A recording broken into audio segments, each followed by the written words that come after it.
Good evening, everybody. Today we will discuss about the electric motors. Electric motors is a device that converts the electric current into the mechanical energy. These are of two type. One is AC motor and another is DC motor.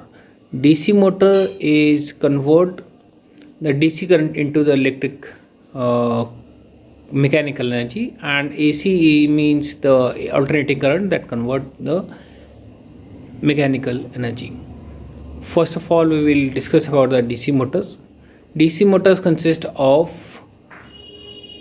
armature, magnetic field, split rings or commutator, brushes and battery. The principle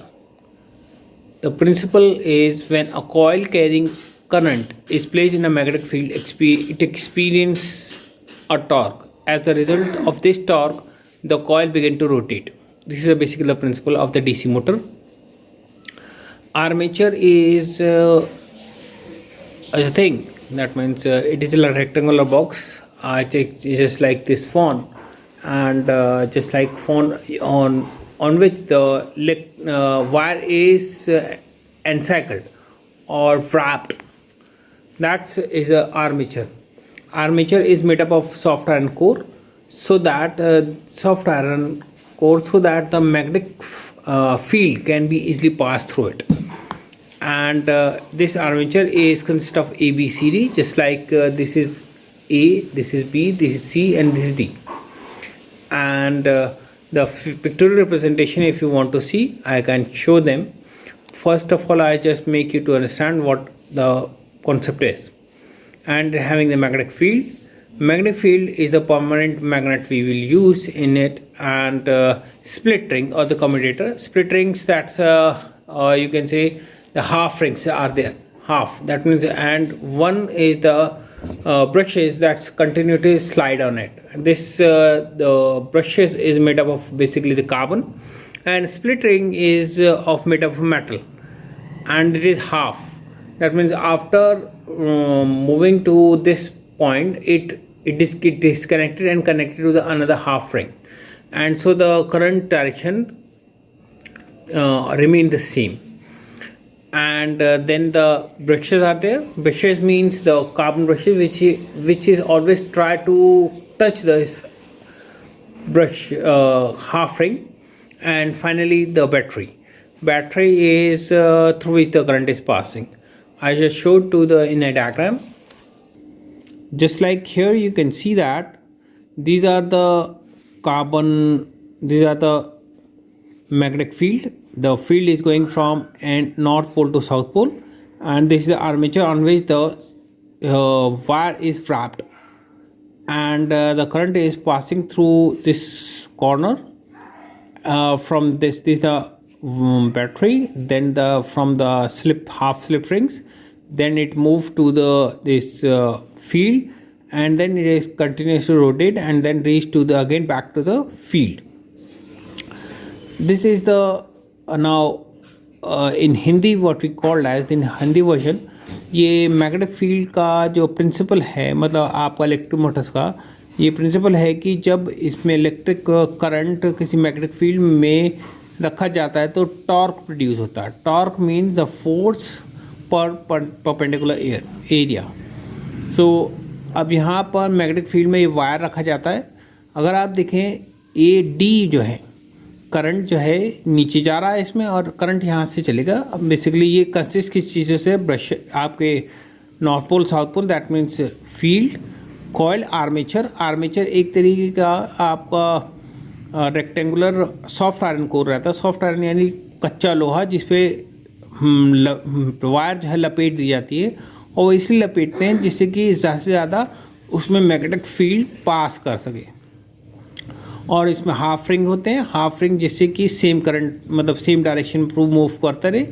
और brushes रहते हैं, brushes उससे हरदम connect रहते हैं, यानी कि जैसे मैंने अभी हाथ में दिखाया था कि वो कनेक्ट होकर के करंट पास करने के काम आता है. यहाँ बैटरी कनेक्ट रहती है, और करंट यहाँ से जब जाता है तो it move from C, B, A, D and so on reach back to.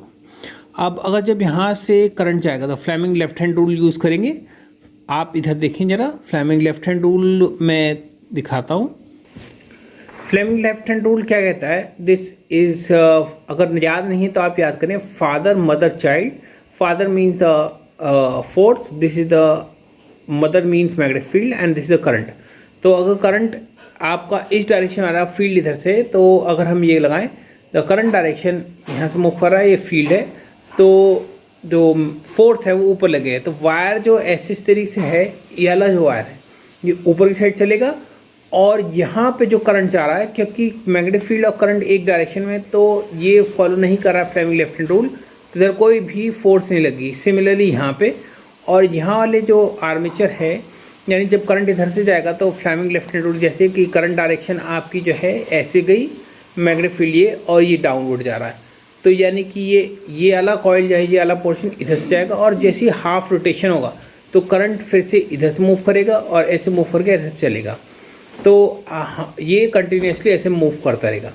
अब रोटेशन जो है ये भी डिपेंड करता है, ये दूसरा मैं फिगर दिखाता हूँ इसमें। आप यहाँ आप देखेंगे जब रोटेशन हो गया तो करंट जो है डी से ए, फिर A B C and again to the battery. तो यहाँ वाला पोर्शन जो है फिर से डाउनवर्ड जाएगा, ये अप जाएगा, और कंटिन्यूसली इस तरह से रोटेट होते हुए एंटी क्लॉकवाइज डायरेक्शन में मूव करेगा। ये एंटी क्लॉकवाइज डायरेक्शन क्या होती है, यानी कि क्लॉक ऐसे मूव करती है तो एंटी क्लॉकवाइज यानी ठीक उल्टा, यानी कि ये इस तरीके से मूव होता रहेगा, ऐसे रोटेशन। अब जो रोटेशन हो रहा है, कंडीशन आती है कि यहाँ पर क्यों नहीं लग रही फोर्स, क्योंकि फ्लेमिंग लेफ्ट हैंड रूल नहीं यूज़ हो रहा। अब कंडीशन आती है कि हम फ्लेमिंग राइट हैंड रूल क्यों नहीं यूज़ कर रहे हैं।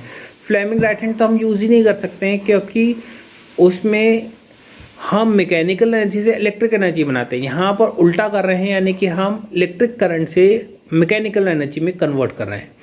इसकी हम एनर्जी कैसे, मतलब हम रोटेशन जो है कैसे इंक्रीज़ कर सकते हैं, उसके कई तरीके हैं। जैसे आप कहेंगे कि करंट की जो स्ट्रेंथ जो है, यानी जैसे 2 करंट पहले दे रहे थे, आप 4 दिए, 6 दिया, 10 दिया, ये कर सकते हैं। नंबर ऑफ टर्न्स, यानी जैसे मैंने अभी बताया था, सॉफ्ट आयरन जो आर्मेचर है, आर्मेचर पे जितने टर्न्स हैं, अगर आपने 20 राउंड बनाए तो 40 टर्न बढ़ा दीजिए तो स्पीड भी ज़्यादा बढ़ेगी। यानी increasing the area of the coil का जो आपको कॉइल है, यानी फील्ड जहाँ लगा रखा वहाँ फील्ड ज़्यादा लगा दें आप, या फिर मैग्नेटिक फील्ड बढ़ा दें। मैग्नेटिक फील्ड बढ़ा देंगे यानी कि आपका नॉर्थ टू साउथ पोल जो बढ़ा देंगे तो इसकी स्पीड इंक्रीज हो जाएगी, और इस तरीके से हमारा इलेक्ट्रिक मोटर काम करता है। Kindly subscribe, share and press the bell icon for my channel.